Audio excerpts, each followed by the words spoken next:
Hi everyone, welcome to digital GK classes. तो देखिए, आप कई बार सीटेट दे चुके हैं बट आपका सीटेट नहीं क्लियर हो रहा है। बहुत से लोग हैं जो पहली बार सीटेट देने जा रहे हैं और वो चाहते हैं कि फर्स्ट अटेम्प्ट में पास हो जाएगा। ऐसा आप सबके मन में आता है बट फिर भी पास नहीं हो पाता है। आज मैं आपको 3 मैजिकल ट्रिक्स बताऊंगी जिससे कि आपका सीटेट कल पास नहीं होगा, बहुत अच्छे नंबर आएंगे और ये वीडियो आपकी लाइफ बदल देगा। तो प्लीज वीडियो को स्किप मत करना, पूरा वीडियो देखना, अंत तक देखो, आपको समझ में आ जाएगा कि सीटेट को पास कैसे करते हैं लाखों बच्चे और आपका निकल क्यों नहीं रहा है, आपको कमी पता चलेगी। और जो लोग पहली बार देने जा रहे हैं उनको आइडिया मिलेगा कि आखिर में तैयारी कैसे करें कि सीटेट रुके ही ना, चाहे वो 1 नंबर हो या 2 नंबर हो।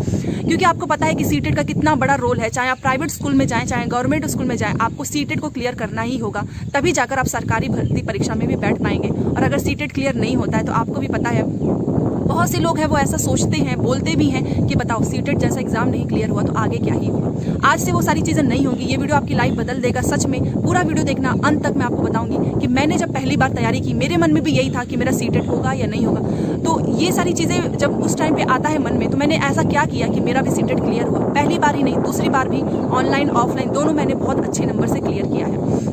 तो देखिए, अगर आप जो है सीटेट का एग्जाम देने जा रहे हैं तो सबसे पहले एक चीज याद रखो कि आपको पता होना चाहिए एग्जाम का पैटर्न। दूसरी चीज ये जो है, आपका अपने ऊपर खुद पे भरोसा होना चाहिए कि यस आप कर लेंगे, क्योंकि कई बार ऐसा होता है हम पढ़ने बैठते हैं तो ऐसा लगता है कि बस अब मेरे से नहीं हो पाएगा। तीसरी चीज, आपको अपना सेल्फ असेसमेंट करना है। 3 मैजिकल ट्रिक्स भी मैं आपको लास्ट में बताऊंगी कि आपको वो करना ही होगा, तो आपका सीटेट एकदम 100% पास हो जाएगा। सबसे पहले याद रखो, तैयारी स्टार्ट हो चुकी है नहीं हुई है डज नॉट मैटर। अगर आप करना चाहें, जब से आप सोच लेंगे, ठान लेंगे कि यस मुझे करना है and I can do it, तो आप वो कर सकते हैं। सबसे पहले याद रखिए कि सीटेट का एग्जाम जो है वो आप चाहे रट्टा मार लें, याद कर लें, उससे क्लियर नहीं होगा। क्योंकि सीटेट एग्जाम कराता क्यों है? वो देखना चाहता है कि आप टीचर बनने लायक हैं या नहीं। वो एक टेस्ट है, एंट्रेंस टेस्ट है कि वो गेट खोल देता है दूसरे परीक्षा में बैठने के लिए। जैसे सपोज दैट आपको जो पेडागोजी आता है वो क्यों आता है, आखिर में उसका वेटेज इतना क्यों है 90 नंबर का। अब तो केवीएस में भी हो गया है। इसीलिए है कि आप जब टीचर बने तो आपको पता होना चाहिए कि बच्चे को कैसे ट्रीट करना है, कैसे पढ़ाना है। जो नई एनसीएफ है उसका क्या रोल है, आरटीई का क्या रोल है, एनईपी है उसका क्या रोल है। तो आप समझ सकते हैं कि कितना इंपॉर्टेंट फैक्टर है सीटेट में पेडागोजी का। तो सबसे पहले 3 ट्रिक्स ये होगा कि सबसे पहले आपको बहुत सारी किताबें, बहुत सारे नोट्स नहीं पढ़ना है। दूसरी चीज क्या है कि आपको केवल और केवल उसी चीज पर ध्यान देना है जो सबसे ज्यादा पूछा जाता है। और तीसरी चीज है आपकी स्पीड। चाहे बहुत से लोग हैं जो बहुत पढ़ चुके हैं, या मैं अपना ही ले लूं, मैंने अपनी स्पीड पे बहुत ज़्यादा काम किया था। इतनी मेरी स्पीड अच्छी हो गई थी कि क्वेश्चंस को देखते ही मैं आंसर तुरंत देख लेती थी। मुझे पता चल जाता था कि यस यही होगा। तो सबसे पहले आपको एक चीज़ करना है कि डिस्क्रिप्शन बॉक्स में जो मैंने टैग वर्ड्स वाले वीडियो डाला हुआ है वो देखना है। टेलीग्राम पे भी मैंने टैग वर्ड्स भेजे हुए हैं, आप वहाँ से भी देख सकते हो। देखो, पेडागोजी एक दिन से नहीं होगा। ये अगर कोई बोले कि आप 1 दिन पढ़ लो, 2 दिन पढ़ लो, उससे नहीं होता है। 90 नंबर की पेडागोजी के लिए अगर मैं सच बताऊँ तो आपको 8000 तक क्वेश्चंस की प्रैक्टिस होनी ही चाहिए, तभी जाकर आप समझ पाएंगे कि पेडागोजी में आखिर में कैसे क्वेश्चंस आते हैं।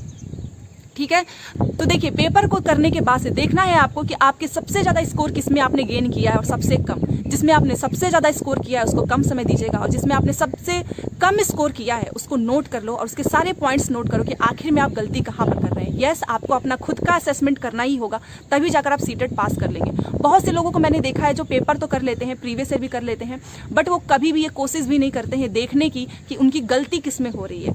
अगर आपने बस पेपर कंप्लीट करके रख दिया और आप ये सोचोगे कि अरे मैंने तो प्रीवियस ईयर कर ही लिया, मेरा तो क्लियर हो जाएगा, बिल्कुल भी नहीं। खुद का असेसमेंट करना बहुत जरूरी है। मैं जब पेपर करती थी तो मैं हमेशा ये कोशिश करती थी कि आज जो मेरे से गलती हुई है जो क्वेश्चंस में, वो नेक्स्ट टाइम कभी भी ना हो। अगर आप अपने हर दिन अपनी गलती पे काम करेंगे तो आपको नहीं पता है कि आप कितने ज़्यादा बच्चों से आगे निकल जाएंगे, क्योंकि आपका क्या हो रहा है, आप खुद से अपना कॉन्सेप्ट क्लियर कर रहे हैं। यस, तो यही काम करना है। सबसे ज़्यादा जिसमें स्कोर है उसको ऐसा नहीं है कि छोड़ना नहीं है, क्योंकि वो आपकी क्या है, स्ट्रेंथ है, वो आपकी स्ट्रांग है, तो आपको वो पास कराने में बहुत हेल्प करेगा। लेकिन जिसमें कम है उसको भी हम इग्नोर नहीं कर सकते हैं, क्योंकि हमारा जब भी नंबर कम होता है तो उसी वजह से होता है, आपको भी पता है। दूसरी चीज, आपको क्या करना है, हर दिन याद रखो, चाहे कितने भी आप बिजी हो, कितने भी आपके पास काम हो, कुछ भी हो, बिना प्रीवियस ईयर के किए आपको सोना नहीं है। ज्यादा से ज्यादा प्रैक्टिस करनी है। पहले आपको क्या करना है, बहुत से लोग मेरे से पूछते हैं कि पहले प्रीवियस ईयर करें या मॉक टेस्ट। देखो, पहले आपको प्रीवियस ईयर ही करना होगा। समय बचे तो ही मॉक टेस्ट पे जाओ, लेकिन प्रीवियस ईयर इतनी बार कर लो, मल्टीपल टाइम्स कर लो कि आपका पेपर रुके ही ना। क्योंकि अगर आपने प्रीवियस ईयर पे अपनी कमांड बना ली तो एग्जाम में देखना कितना बड़ा मैजिक होगा कि आपको ऐसा लगेगा कि यस, आपको तो सारे क्वेश्चंस आ रहे हैं। ये एक चीज़ करना है। अब एक रूटीन आपको डेली फॉलो करना है, वो मैं आपको बता रही हूँ। क्या है वो रूटीन? देखो, हर दिन एक चीज़ अपने मन से करो कि आज मुझे कैसे भी करके हिंदी और इंग्लिश, जो भी आपका लैंग्वेज है ना, चाहे उसका पैडागॉजी हो चाहे उसका पैसेज हो, उसको आपको करना ही है। क्योंकि ये जो लैंग्वेज है ना, ये हमारे नंबर को बहुत तेज़ी से बढ़ाता है। यस, क्योंकि हिंदी और इंग्लिश एक ऐसा सब्जेक्ट है जो बहुत स्कोरिंग है, फ्री के नंबर आते हैं उसमें, फ्री के नंबर। क्योंकि 15 नंबर आपको नकल करने हैं, 15 नंबर आपको हिंदी कैसे पढ़ानी है, इंग्लिश कैसे पढ़ानी है, हिंदी के कुछ ग्रामर आ जाएंगे, इंग्लिश के कुछ ग्रामर आ जाएंगे, तो वो आपको कैसे करना होगा? अगर आप पहले से प्रैक्टिस करोगे तभी तो आप कर पाओगे ना। तो इसीलिए एक दिन आपको ये क्या करना है कि अपना खुद का स्केड्यूल बनाना है, टाइम टेबल बनाना है कि आज आपको हिंदी करनी है, कल आपको इंग्लिश करनी है, और हर दिन एक प्रीवियस ईयर करना है। ज़्यादा इधर उधर के चक्कर में मत पड़ना कि मेरे को तो बुक्स पढ़ना है, मुझे तो ये क्लास भी लेनी है। देखो, अगर आप बहुत ज़्यादा, सच बता रही हूँ, अगर आपने मल्टीपल्स वीडियो देख लिया ना, एक दिन में 10-15 क्लासेस देख लिए ना, तो आप एग्जाम में नहीं अच्छा कर पाएंगे। क्योंकि एग्जाम पास करने के पीछे केवल और केवल आपकी खुद की मेहनत होगी। अगर आप एग्जाम में अच्छा स्कोर कर रहे हैं, कोई टीचर कुछ नहीं, क्योंकि हम सब यहाँ से क्या करते हैं, गाइड देते हैं। असली मेहनत तो आप स्टूडेंट्स ही करते हैं कि आपका नंबर इतना अच्छा आता है। तो 3 चीज़ें याद रखो, हर दिन सोने से पहले, चाहे आप कितने भी बिजी हो, प्रीवियस ईयर करना ही है, चाहे पेपर 1 हो पेपर 2 हो। दूसरी चीज़, आपको अपनी वीकनेस पे काम करना है, आज से ही स्टार्ट कर दो। क्योंकि अगर आपको कल के बारे में नहीं सोचना है, आज से, अभी से अगर आपने स्टार्ट कर दिया तो आप अच्छे नंबर लेकर आओगे। उसके बाद से क्या करना है कि आपको हर दिन लैंग्वेज वाले सेक्शन पे काम करना ही है। और पैडागॉजी स्ट्रॉन्ग करने के लिए 90 नंबर फ्री के नंबर इसलिए भी होता है क्योंकि आपकी अंडरस्टैंडिंग इतनी अच्छी हो जाएगी कि आप 90 में से 85 नंबर लेकर ही आएंगे। और वो कैसी होगी? अभी तक सीटेट ने, आपको पता है कि 1 महीने पेपर कराया है, ऑफलाइन के इतने पेपर हुए, आपको इतना भागने की जरूरत ही नहीं है। आपके पास सब कुछ है, सारे सीटेट के पेपर्स हैं, उसी को मल्टीपल टाइम्स पैडागॉजी के सेक्शन जो है वो स्टार्ट कर दो आज से ही। जितना आप पैडागॉजी करेंगे ना, हर दिन आपके जो सोच है ना, थॉट्स हैं, उसमें इंप्रूवमेंट होगा। हर दिन आपको कुछ नया पता चलेगा कि ये अच्छा ऐसे भी होता है। अच्छा, बच्चों को इस जो कुछ थ्योरी वगैरह आती है, जैसे वाइगॉस्की हो गया, कि उन्होंने बच्चों पे बहुत टाइप्स की चीज़ें बताई हैं।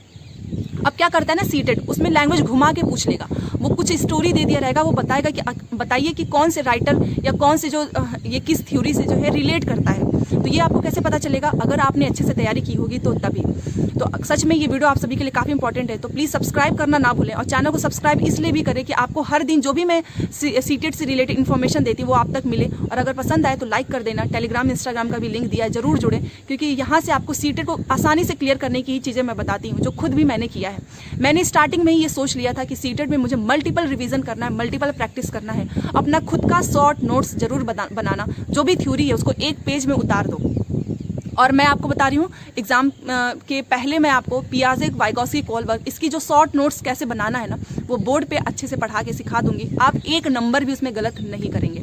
आपको पता ही है कि मैं आपको स्टार्टिंग से हर चीज़ बोलती हूँ कि अगर सीटेट क्लियर करना है तो याद रखो, जो CDP के जो 3 थ्योरी मैंने आपको बताया है, उसको आपको एकदम स्ट्रॉन्ग करना ही होगा, क्योंकि वहीं से जो है ऑनलाइन में स्टोरी बना के पूछा है। तो आप समझ सकते हैं इसकी वैल्यू।